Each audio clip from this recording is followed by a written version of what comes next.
Love of Lovers by Maxim Gorky.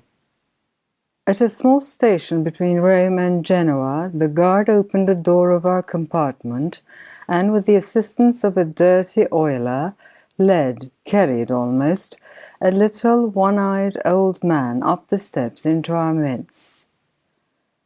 "Very old," remarked both at the same time, smiling good-naturedly.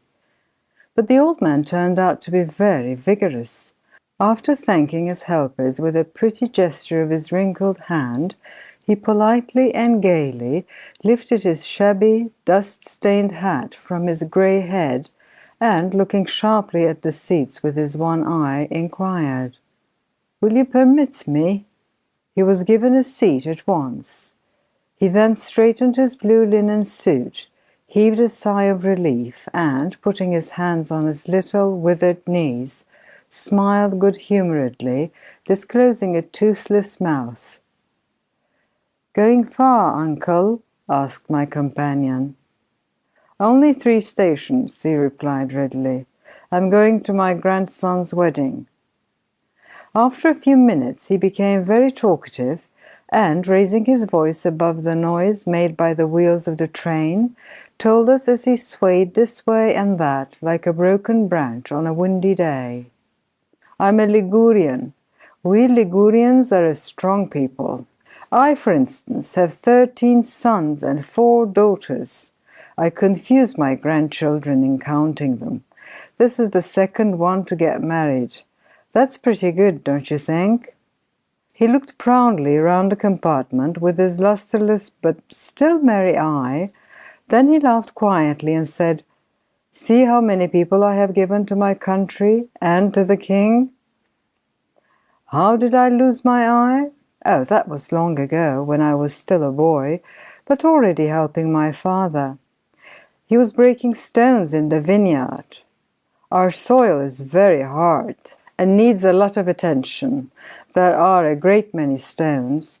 A stone flew from underneath my father's pick and hit me in the eye. I don't remember any pain, but at dinner my eye came out.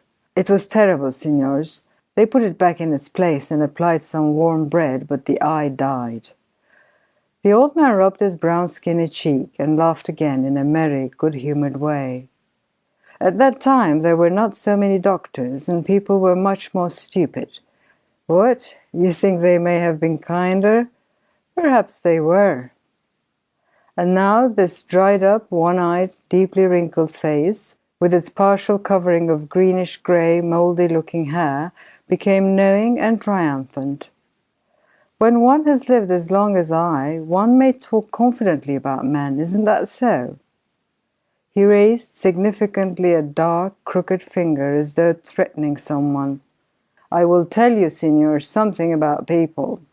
When my father died, I was 13 at the time. You see how small I am even now? But I was very skillful and could work without getting tired. That is all I inherited from my father.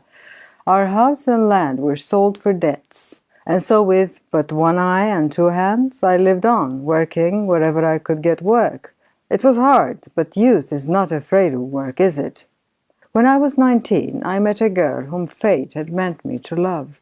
She was as poor as myself, though stronger and more robust. She also lived with her mother, an old woman in failing health, and worked when and where she could. She was not very comely, but kind and clever, and she had a fine voice. Oh, she sang like a professional, and that in itself means riches, signors. "Shall we get married?" said I, after we had known each other for some time. "It would be funny, you one-eyed fellow," she replied rather sadly. "Neither you nor I have anything. What should we live on?" Upon my soul, neither I nor she had anything. But what does that signify to young love? You all know, signors, how little love requires. I was insistent and got my way. "Yes, perhaps you're right," said Ida at last. "If the Holy Mother helps you and me now, when we live apart, it will be much easier for her to help us when we live together." We decided upon it and went to the priest. "This is madness," said the priest. "Aren't there beggars enough in Liguria? Unhappy people, playthings of the devil, you must struggle against his snares, or you will pay dearly for your weakness. All the youths in the commune jeered at us, and all the old people shook their heads, I can tell you. But youth is obstinate and will have its way. The wedding day drew near. We were no better off than we had been before. We really did not know where we should sleep on our wedding night. "Let us go into the fields," said Ida. "Why won't that do?" "The Mother of God is equally kind to all, and love is everywhere equally passionate when people are young." That is what we decided upon, that the earth should be our bed and the sky our coverlet. At this point another story begins, signors. Please pay attention. This is the best story of my long life. Early in the morning of the day before our wedding, the old man Giovanni, for whom I worked, said to me like this, his pipe between his teeth, as if he were speaking about trifles. "Ugo, you had better go and clean out the old sheep shed and put some straw in it. Although it is dry there, and no sheep have been in it for over a year, it ought to be cleaned out properly if you want to live in it with Ida." Thus we had a house. As I worked and sang, the carpenter, Constanzio, stood in the door and asked, "Are you going to live here with Ida? Where's your bed? You must come to me when you have finished and get one from me. I have one to spare."